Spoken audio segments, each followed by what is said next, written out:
this segment, we're going to take a look at the real, true Hillary Rodham Clinton, the power-hungry Clinton, as we see what her plan was as she set forth leaving the White House with her husband and the struggle she has maintained and the steps she has taken to regain the White House back. Also in the second segment, we'll take a look at the healthcare disparity on how Mrs. Clinton set forth as a champion to champion the healthcare, but ended up receiving a fat purse and not championing it at all. He was reporting to the First Lady, Hillary Clinton. As Dale says, every new president has the right to hire new travel office staff, even though no president had done so for over 30 years. But not only was Billy Dale fired, along with 6 other travel office staff members, he was also locked out of his office.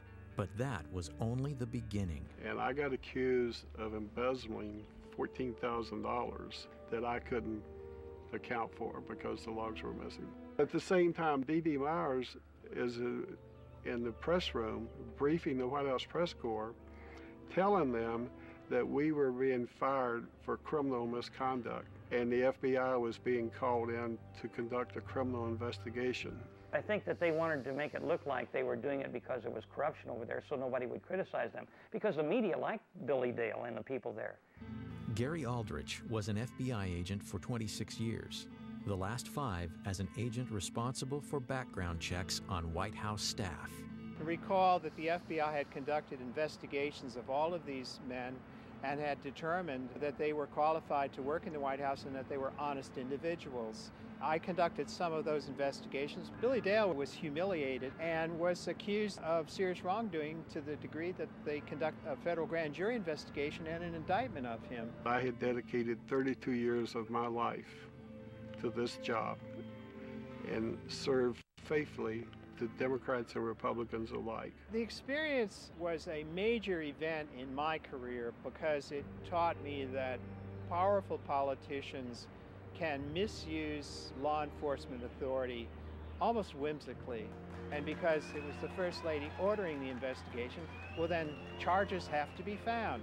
That scared me. That was different from my experience in the FBI of 26 years. I thought if we have reached the level where a politician can get irritated with somebody and cause them to maybe end up in federal prison, we've got a serious problem. The White House Travel Office affair became known as Travelgate. When Dale's legal bills to defend himself were estimated to run as much as $750,000, he considered a plea deal, a fine of $69,000, and a brief jail sentence. Blanche and I had been married for 38 years at that time. I decided that I would have to sell my home. Could I ask her to give up everything that we had worked for? The plea bargain seemed just that, a bargain in order to save himself and his family from the unending ordeal. But when Dale was informed he would not be able to proclaim his innocence, he realized he couldn't bargain with the truth. In the meantime, during this year, I got a notice from the IRS that I was being audited. For the next 30 months, Dale was investigated. His son and daughter were also subpoenaed. I remember Vicki, our oldest daughter, telling her mother that if I was found guilty, and maybe we better start over. You were sent to jail for something you...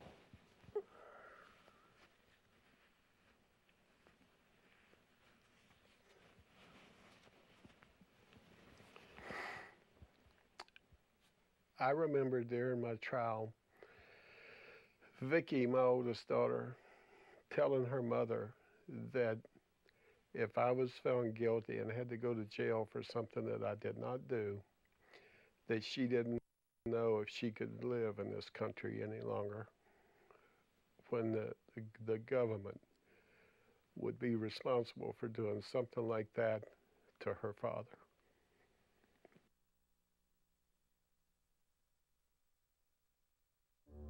When the case went to trial in the fall of 1995, a procession of White House journalists volunteered to serve as character witnesses for Dale.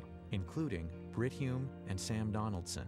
The press at the time, I think, ought to remind people that I testified at Billy Dale's trial as a character witness for him. The jury needed less than 2 hours to reach a verdict. And the jury came in and they found me not guilty on all counts. I laid my head down on the desk in front of me and cried. Ultimately, the Office of the Independent Counsel's final report on the travel office firings found that Mrs. Clinton's sworn testimony was factually inaccurate. Hillary Clinton was more powerful as a first lady than any first lady that had been in the White House that I knew of. Until I have learned that she was involved with it more than Bill was. Bill just wiped his hands of it and just would let her handle it. That's an example of the cynicism and the ruthlessness of the Clintons. And at the time, I think a lot of people thought that Hillary had at least as much to do with that as Bill did. What she did to the travel office, I mean, in a way, that is the most illustrative scandal because it was such an Evita Peron act of maliciousness toward these ordinary people. This guy running the travel office all these years, I'm getting them out, getting my rich Hollywood friends in. I would say the most important thing I would study is her conduct as First Lady, not as Senator, and her lack of sensitivity to civil liberties, of privacy, using the Internal Revenue Service, her hostility to opponents, her hardness, her meanness. The Clinton administration, almost from its first day, started using the IRS as a threat. Proper conduct would not include using private investigators to intimidate. Those allegations come from several women involved with Bill Clinton, including Jennifer Flowers, Elizabeth Ward Grayson, Paula Jones, and Kathleen Willey. The scare tactics, being followed, being audited by the IRS, their homes broken into. I mean, where does it end? The Clintons are a unit.